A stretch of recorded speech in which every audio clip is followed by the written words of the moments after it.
Yes. Do you feel you want to develop this kind of habit of introspection individually and collectively? Because Krishna consciousness is all about improving ourselves, isn't it? Improving ourselves to the limit of perfection. So it's a constant process. Anushilanam. This means cultivation that goes on and on and on. So in all honesty, when one examines one's heart, one's actions, one's thoughts, then one can actually work for one's own welfare. So these are very important topics for us. Krishna consciousness has two aspects. One is a theoretical aspect and the other is a practical aspect. Both are intertwined. It's not that they are separate, watertight compartments. Because even in the philosophy, there is a lot about the practical behavior, there's a lot about the attitudes, there's a value we have to cultivate, etc. So it's all one in that sense. Coming to the presentations of the different groups, 6 groups, I think I'll select one quality here which says number 4 is equal to everyone. So I found that I'm equal to all and I like everybody's presentation.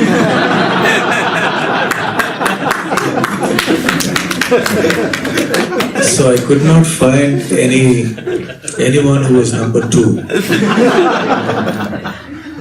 I was trying hard to make a distinction, but I could not.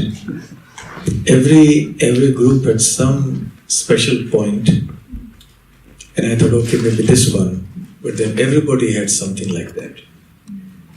So I think everyone gets the first prize.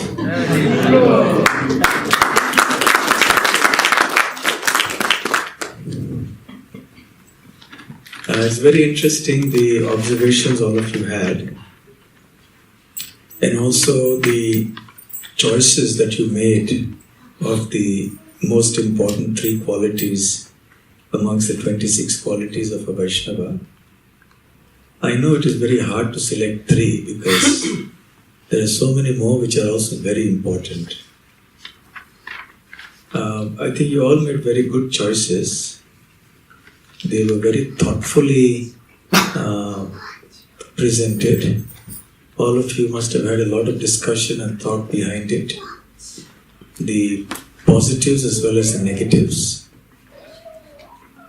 And certain things came out common in 2 or more groups. One was not desiring respect for oneself, and also 2 groups had surrendering to Krishna. Would you like to know what I would have chosen? Yes. The 3, it's very hard actually among the 26. Very hard to choose 3. But if you put a gun to my head and said choose, don't do it, but I'm just giving an example. I would have chosen the following. I would have chosen number 1, quality number 12, which is he's always surrendered to Krishna. Because this is what Srila Bhakti Siddhanta Saraswati Thakur says, that this is the most important of the 26 qualities of a Vaishnava.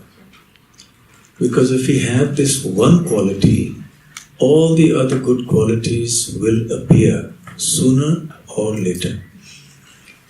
If one is surrendered and remains surrendered to Krishna, then everything will come. There's a nice verse in the Srimad Bhagavatam, Yasyasti bhaktir bhagavate rakinchana sarvair gunais tatra samasate sura harav abhaktasya kuto mahadguna manorathe nasati dhavato bahi. The meaning of this verse is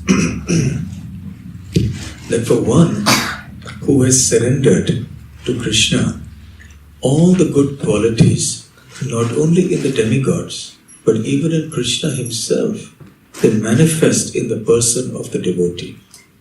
Of course, when we say that the same qualities of Krishna will manifest, we don't mean that the devotee will become Krishna. That's definitely not the case. And also the qualities that will manifest in the pure devotee will be glorious, but Krishna has them in infinite quantity and the devotees will have them in much smaller quantity. But nevertheless, the acharyas do say that the qualities of the demigods as well as the qualities of Krishna will appear. Whereas in one who is not a devotee of Krishna, how will the good qualities appear? Even if that person is endowed with those good qualities, some of them at least, they are not of much value because that person is sitting in the chariot of his mind and going round and round and round, hovering over the world on the material platform. So basically, the devotee of the Lord, even if he or she does not have all these good qualities at present, will develop them simply by continuing to be surrendered to Krishna. Whereas the non-devotee, who may have some of these qualities, will not be able to sustain them because of lack of Krishna consciousness. It's a very, very important point. Because when there are provocative situations, then because those spiritual qualities are not there, then the lower natures will come up. The modes of passion and ignorance will come up and they will create a problem. So we do see practically many times that some devotees behave in ways that are not appropriate. Happens sometimes. I remember there's an incident that I read about, that there was a devotee who was a disciple of Srila Prabhupada at that time, in those early days. And the devotees came to Srila Prabhupada to complain about him. And they said, Prabhupada, such and such devotee is just quarreling all the time with devotees, practically for no reason. So Prabhupada said, send him to Rishikesh and let him quarrel with all the Mayavadis there. Let him fight. Engage his fighting propensity with all of them. Why to fight with the devotees? So, we have this nature that we bring with us when we become devotees. Not that we drop it from Vaikuntha endowed with divine qualities. So we should not be surprised when we see some negative qualities emerging in other devotees around us. It's bound to happen. Because remember, others will also see those qualities in us. We will also be exhibiting some negative qualities. So we know, as I mentioned earlier in the example of the hospital, we are taking treatment. We are recovering. But we have to make sure that we are following doctor's orders. If the patient doesn't follow the doctor's orders, then again there will be a relapse. And the bacteria, whatever it is, will attack again and there will be a recurrence of that disease. So similarly for us, if we just simply continue to be sheltered under Krishna's lotus feet and practice Krishna consciousness in all sincerity, then even if we have defects in our character and personality at present, they will be overcome. Whereas for non-devotees, even if they have, for example, they may be very kind to everyone, and they may offer respect to everyone, they may be grave, they may be friendly, they may be poetic. They may have many of these qualities, and we see that. But it is hard for them to sustain it. Even if they sustain it throughout this life, in the next life, maybe not. So this is something very important. At the same time, we should always see that we can learn from everyone and anyone. If we as devotees behave badly, we can even learn from those who are not devotees. We can see, these people are so gentle and kind. Why as devotees should we also not be kind? Such and such person is so humble, he's not a devotee. Why can't I as a devotee be humble? So we can take good lessons from everywhere, wherever it comes. So this is Krishnaika Sharana, the most important quality. Srila Bhakti Siddhanta Saraswati Thakur calls it Swarupa Lakshana. the main characteristic of the devotee, the defining feature of a devotee is the surrender to Krishna. The other two qualities that I thought would be very important is no respect for oneself, no desire to have respect for oneself. Very critical, very critical. Because to the degree one doesn't want respect for oneself, one would be willing to offer respect to others.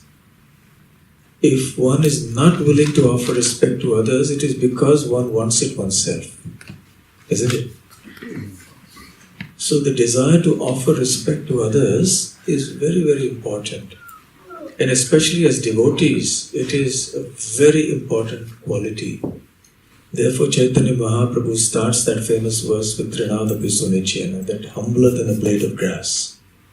And it's very hard in this world to be genuinely humble. Pretensions of humility are there because we may even get proud of our humility, right? So we have to be a little cautious. The third one is working for everybody's benefit. Sometimes in working for other people's benefit, we may compromise being truthful. Yes, it may happen. We may sometimes not be very kind if we're genuinely working for somebody. If you go to a doctor and he has to give you an injection, he may say, "You're not being kind to me, you're causing me pain." Yes. And indeed, the doctor will cause pain by pushing that injection needle into us. It's painful. But the intention of the doctor is he wants to do some good to us. So some of these other qualities may sometimes be compromised. We should try to see that they are not compromised.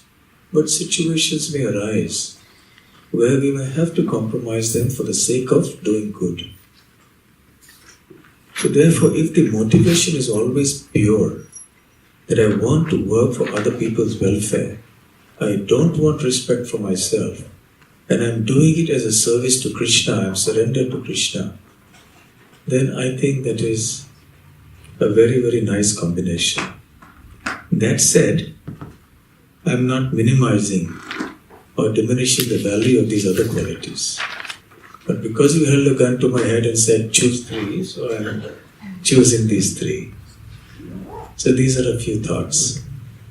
I was very happy with the analysis that many of you did, the pluses and the minuses. Very, very thoughtfully done. I'm sure if you had more time, you could have done a much more thorough analysis. But I think this is just getting the ball rolling. To accustom ourselves to the fact that we have to introspect like this and we have to think. Krishna consciousness is serious business, yes? By serious, I don't mean that there's no smiling and no humor and no happiness. There is. But serious in the sense that we really have to apply ourselves. So anyway, thank you very much for the effort that all of you did to do this exercise. And Muralidhar Prabhu, thank you for having arranged this very interesting exercise. Hare Krishna. So do we have questions now? How do we go?